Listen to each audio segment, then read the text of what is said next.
कल जो हुआ है जी, वो आपसे समझना है, आगे का पाथ और कमेंट्री भी समझनी है। बट कल एक पॉइंट पर 200 सवा 200 अंक ऊपर थे अमेरिकी बाजार, 1/4% हाइक, 90% जानकार आप भी मान रहे थे, वही हुआ। तो ये जो आखिर में गिरावट हुई है, डेज लो पर बंद हुए हैं, इसका ज्यादा जिम्मेदार कौन है, पावेल साहब या फिर जैनेट येलेन? दोनों ही नहीं। दोनों नहीं, फिर बॉन्ड मार्केट। अच्छा, बॉन्ड मार्केट ने ऐसा क्या कर दिया? बॉन्ड मार्केट ने वही किया जिसका कल सुबह हम जिक्र भी कर रहे थे, बग्गा साहब से भी मैंने सवाल पूछा था कि अगर आप मार्च में ये मानकर चल रहे हैं कि 1/4% ब्याज दरें बढ़ेंगी, तो जुलाई में कैसे मान सकते हैं कि कट घटेगी? तो बॉन्ड मार्केट की उम्मीदें, एक्सपेक्टेशन जरूर से ज़्यादा थी। मुझे तो कल भी नहीं लग रहा था कि जुलाई में घट सकती है। राइट। तो पावेल साहब ने क्या कहा?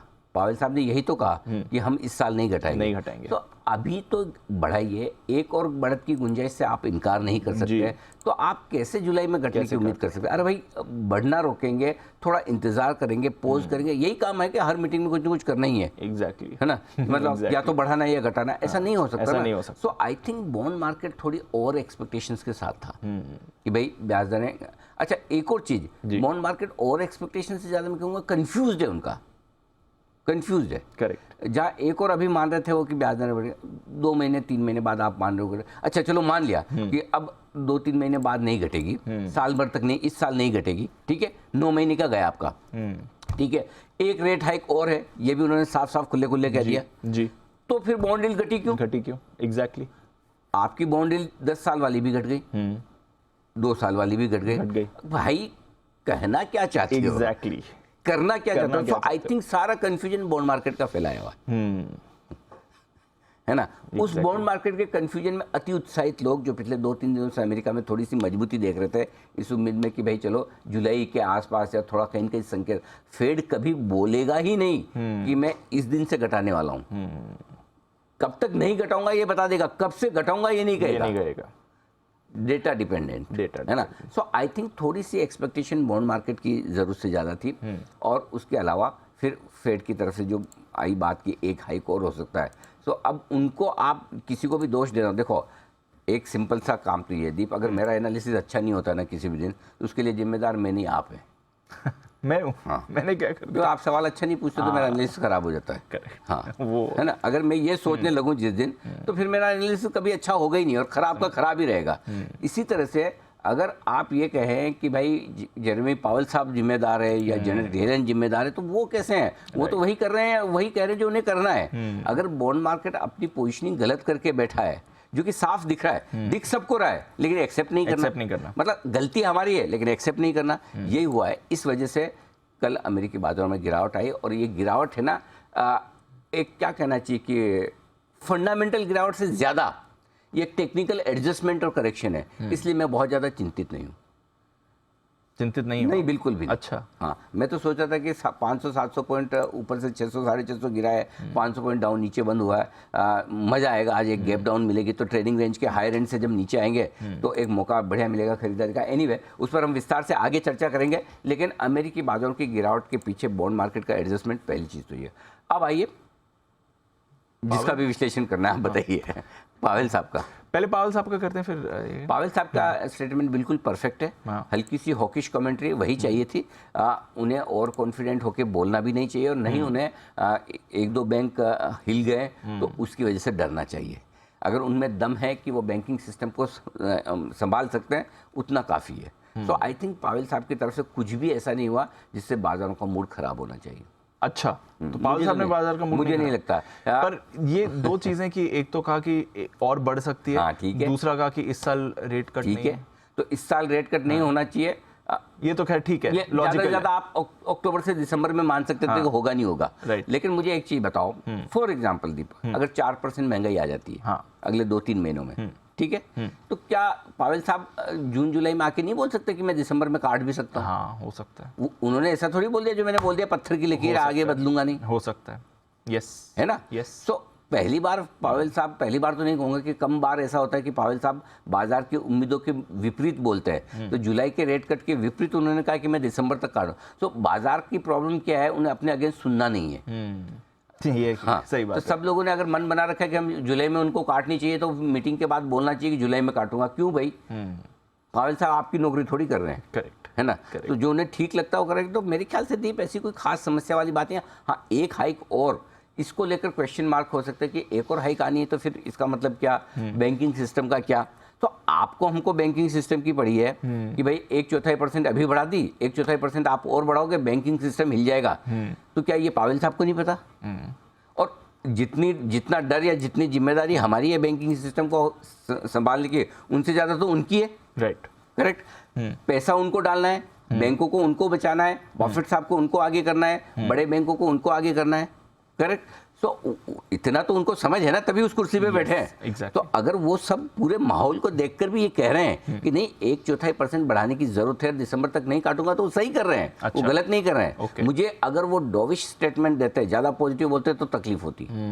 तो इन्होंने सही बोला एकदम, और ये रहना चाहिए। बाकी रहा सवाल, अगर कोई और बैंक की समस्या आएगी तो है, देखेंगे, करेंगे, वो उनका काम है, वो करेंगे। तो आई थिंक पावेल साहब की तरफ से कोई ऐसा खराब कुछ भी नहीं आया, कुछ नहीं। यही सही था जो उन्होंने कहा है। चलिए, तो पावेल साहब तो ज्यादा दोषी है नहीं इसके लिए। और मुझे तो देखो, पावेल साहब अगर गलत बोलते, खराब बोलते, तो मुझे दोष देने में मुझे कौन सी तकलीफ है? कौन सा मेरा क्या बिगाड़ेगा? मुझे तो जो लगता है वही बोलूंगा। मैं तो अमेरिका का नागरिक भी नहीं हूँ। सो हम तो जो मन में लगे कि यही सही है वही बोल। सो उन्होंने गलत नहीं किया, कुछ गलत नहीं, बिल्कुल भी नहीं। ठीक है, अब आते हैं जेलेन टेलन पर। वो भी ऑलमोस्ट सिमिलर टाइम पर बात कर रही थी। 2 दिन पहले उन्होंने कहा था कि सारे डिपॉजिट्स सेफ हैं, ये आश्वासन उन्होंने दिया था। और उसके बाद हमने बैंक स्टॉक्स में रैली देखी, तो 2 दिन पहले से रैली शुरू हुई, वो इस बयान के बाद ही हुई थी। कल सारे बैंक स्टॉक फिसले, छोटे मझोले बैंक तो 15-20% फिसले, क्योंकि उन्होंने कहा कि कोई ऐसी यूनिवर्सल गारंटी हम नहीं दे रहे हैं, जिसको जो मदद पड़ेगी वो हम देंगे, पर कोई गारंटी नहीं है कि सबके डिपॉजिट सेफ है। ये क्या मतलब हुआ? इंटरेस्टिंग बयान है, इसकी चीर फाड़ आप करो, बड़ी अच्छे से सर्जरी, मजा आएगा। पहली चीज़ तो उन्होंने क्या कहा है भाई कि देखो, हम किसी भी तरह की कोई स्कीम, ऐसी इंश्योरेंस स्कीम लाने पर विचार नहीं कर रहे हैं जिससे कि हर बैंक में आपकी जहाँ भी जो भी पड़ी हो, आपकी डिपॉजिट वो 100% सेफ हो जाए, इंश्योरेंस हो जाए। पहली चीज़, क्या उनको ऐसा बयान देने की ज़रूरत थी? मेरा जवाब है ना, नहीं भी बोलते। उन्होंने क्या कहा, बैंकों को हर संभव मदद दी जाएगी, जहाँ जैसी जो जरूरत है उनको, लिक्विडिटी चाहिए, पैसा चाहिए, सपोर्ट चाहिए, वो सब देंगे। वो आप दे भी रहे हो, देंगे भी, मजबूरी से समझ दो, या आप उस कुर्सी पे बैठे हो उस जिम्मेदारी से दो, ठीक है ना, या अपने सिस्टम को बचाने के लिए, इकोनॉमी को बचाने के लिए दो, देना तो पड़ेगा।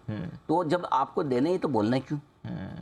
नहीं भी बोलते तो काम चल जाता। करेक्ट सर, है ना। मतलब अगर लोग खुश हुए में अगर कोई पेशेंट ये सोचता है कि मैं 15 दिन नहीं 7 दिन में ठीक हो जाऊंगा, तो उसको खुश रहने दो ना। करेक्ट। अल्टीमेटली तो आपका भी गोल यही कि पेशेंट ठीक हो जाए, जल्दी से डिस्चार्ज होकर निकले। एग्जैक्टली, है ना। आपको पता है 15 दिन लगेगा, करेक्ट, लेकिन पेशेंट को लगता है 7 दिन में ठीक हो जाऊंगा, तो हो सकता है 10 दिन में ठीक हो जाए बीच में कहीं। तो ऐसा बोल के क्या कि नहीं तू तो 15 दिन में ठीक होगा, 7 में कैसे हो जाएगा, तू गलत सोच रहा है। करेक्ट। उसका पता चला 21 दिन लग गए और मोरल डाउन हो गया। सो आई थिंक उनको बोलने की जरूरत नहीं थी, लेकिन फिर भी उन्होंने क्यों बोला, तो वो अमेरिका की वित्त मंत्री और समझदार हैं। हर ऐसा आलतू फालतू में कोई भी स्टेटमेंट, अब उसके स्टेटमेंट को ध्यान से सुनिए और समझिए दी वो क्या कह रही हैं जी। हम ऐसी कोई इंश्योरेंस स्कीम नहीं ला रहे हैं। हाँ, राइट। इंश्योरेंस एक तो ये कि कोई भी बैंक, अगला फॉर एग्जांपल कोई नया बैंक आता है उड़ने के लिए, ये बर्बाद होने वाला है, तो अमेरिका का फेड, अमेरिका की सरकार, अमेरिका के बड़े बैंक्स, इन्वेस्टर्स उसको कैसे बचाएंगे, ये फॉर्मूला उसी वक्त आएगा। और दूसरा ये होता है, ये आज ही आप कह दो ये ग्लोबल इंश्योरेंस स्कीम है, सारे डिपॉजिट की, किसी भी बैंक में आपकी कोई भी डिपॉजिट हो आपकी सेफ है। इसमें क्या होगा मालूम है, इसमें बैंक्स और बैंक के डिपॉजिट होल्डर दोनों उद्दंड हो जाएंगे, बेलगाम। राइट।